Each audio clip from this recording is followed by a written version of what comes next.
Maaari ka bang huminto ng 3 segundo para sa Diyos? 1, 2, 3.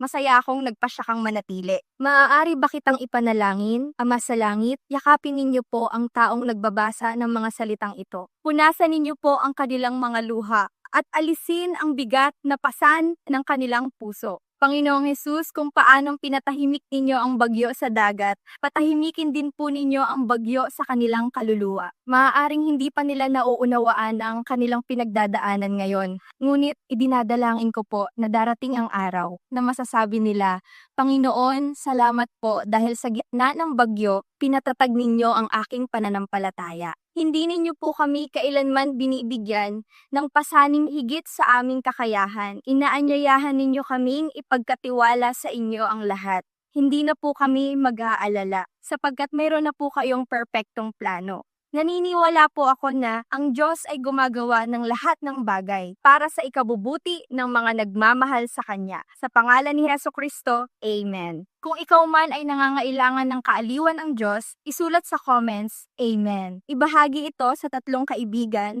upang maalala rin nila mahal sila ng Diyos at hinding-hindi niya sila iiwan. Nais mo bang matuto pa ng higit pa? Maaari mong i-click ang link sa aking profile o magpadala ng pribadong mensahe at sabihin, gusto kong sumali sa grupo. Tuwing gabi, alas 7:30. Sama-sama nating pinag-aaralan ang salita ng Diyos at naghahanda sa Espiritu para sa muling pagdating ng Panginoon.